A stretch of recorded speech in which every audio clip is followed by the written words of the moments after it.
Hi friends, मेरा नाम है सीए मोहित जेठवानी और आज की इस वीडियो में मैं आपको बहुत ही एक इम्पॉर्टेंट अपडेट दूंगा। फिलहाल ही अभी रिसेंटली सीबीडीटी का एक ऑर्डर आया on withdrawal of outstanding tax demand.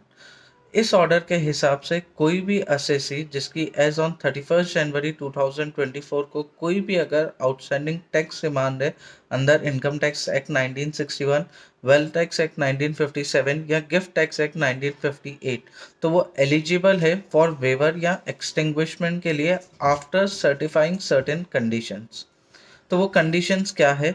अगर कोई भी outstanding tax demand as on 31 January 2024 के दिन असेसमेंट ईयर 2010-11 से पहले की है, तो वो आउटस्टैंडिंग डिमांड एंट्रीज कोई भी असेसमेंट ईयर की अगर 25,000 से कम की है तो वो एलिजिबल है to waived off. Where is from the assessment year 2011-12 to assessment year 2015-16 की अगर कोई आउटस्टैंडिंग डिमांड है तो वो वेव्ड ऑफ हो जाएगी अगर each outstanding demand entry is up to 10,000 only. इसके अलावा एक मैक्सिमम सेलिंग लिमिट भी रखी हुई है of 1 lakh rupees per assessee regardless of the total eligible tax demand across all the assessment years. अब इस चीज़ को एक एग्जांपल के थ्रू बेटर हम समझते हैं। यहाँ पे अगर आप देखोगे तो आपको असेसमेंट ईयर दिख रहे हैं 2000-2001 की, जिसकी टैक्स डिमांड है 23,500 की।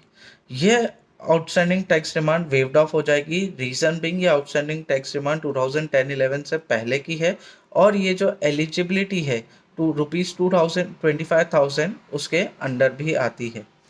उसके बाद अगर आप देखोगे तो ऑर्डर असेसमेंट ईयर 2014-15 की जो 2004-5 की जो आउटस्टैंडिंग डिमांड है वो 24,500 है। ये भी एलिजिबल है टू वेव्ड ऑफ हो जाएगी। लेकिन अगर आप देखोगे 2007-8 की जो आउटस्टैंडिंग टैक्स डिमांड है वो 28,000 की है। ये वेव्ड ऑफ नहीं होगी।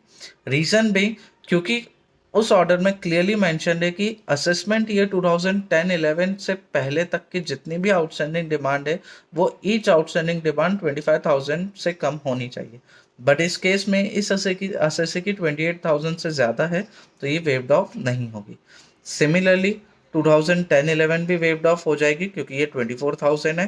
2011-12 में अगर आप देखोगे तो आउटस्टैंडिंग डिमांड 12,000 है। ये आउटस्टैंडिंग डिमांड वेव्ड ऑफ नहीं होगी।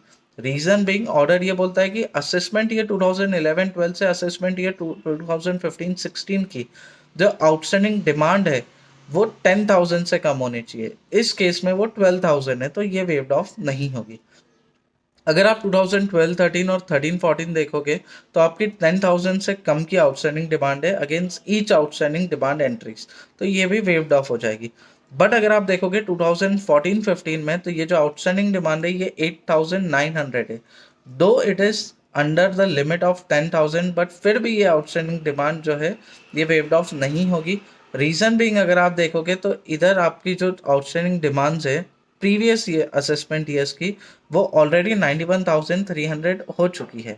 और अगर ये और डिमांड अगर वेव्ड ऑफ होती है 8,900 की तो वो वेव्ड ऑफ हो जाएगी 1,02,000 की, which is going to be maximum beyond the ceiling limit of 1,00,000। तो इस केस में ये डिमांड वेव्ड ऑफ नहीं होगी।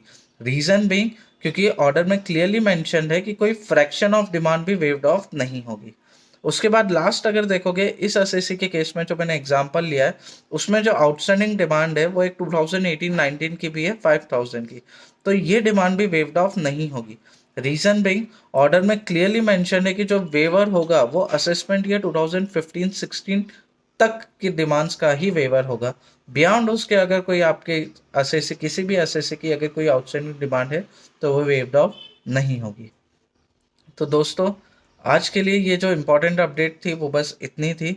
मैं एक्सपेक्ट करता हूँ आपको ये जो मेरा वीडियो था वो अच्छा लगा होगा और ऐसे और भी बहुत सारी अपडेट्स के लिए मैं आपसे रिक्वेस्ट करता हूँ कि आप फॉलो कीजिए मेरे चैनल्स को। थैंक यू सो मच और सब्सक्राइब भी कीजिए। Thank you so much.